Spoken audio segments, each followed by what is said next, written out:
Hello అండి, welcome to Jahnavi వంటలు. ఈరోజు మన ఛానల్లో చాలా జ్యూసీగా ఉండే చికెన్ ఫ్రై చాలా సింపుల్గా ఎలా తయారు చేసుకోవాలో చూపిస్తానండి. దీన్ని బ్యాచులర్స్ కూడా చాలా ఈజీగా తయారు చేసుకోగలుగుతారు.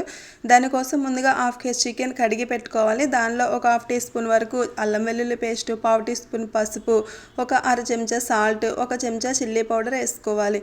వేసుకుని ఒకసారి బాగా మిక్స్ చేసుకుని దీన్ని ఒక అరగంట పాటు మ్యారినేట్ చేసుకోవాలి.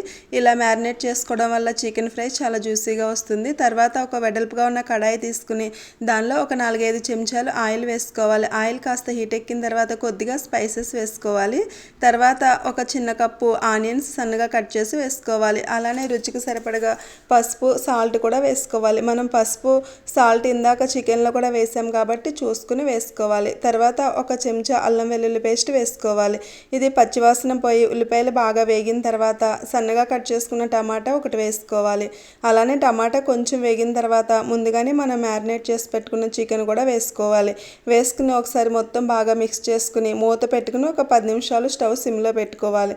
ఇలా సిమ్లో పెట్టుకునేసరికి చూడండి చికెన్లో వాటర్ అంతా ఇలా బయటకు వచ్చింది కదా. ఇప్పుడు దీనిలో సన్నగా కట్ చేసుకున్న 2 పచ్చిమిర్చి వేసుకుని మరొక 5 నిమిషాలు మనం స్టవ్ సిమ్లో పెట్టుకోవాలి.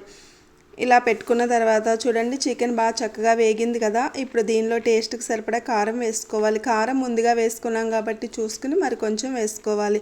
అలానే ఒక చెంచా ధనియాల పొడి వేసుకోవాలి. తర్వాత ఒక 1/2 చెంచా వరకు గరం మసాలా వేసుకోవాలి.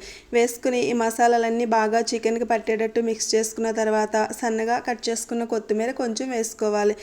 కొత్తిమీర కూడా వేసుకున్న తర్వాత 1 నిమిషం ఉంచి స్టవ్ ఆఫ్ చేసుకోవాలి. అంతేనండి, చాలా టేస్టీగా ఉండే జ్యూసీ చికెన్ ఫ్రై రెడీ అయిపోయింది. చూసారు కదా ఎంత సింపుల్గా రెడీ చేసుకున్నామో. వీడియో నచ్చితే అందరూ తప్పకుండా లైక్ చేసి మన ఛానల్ని తప్పకుండా సబ్స్క్రైబ్ చేయండి. Thanks for watching.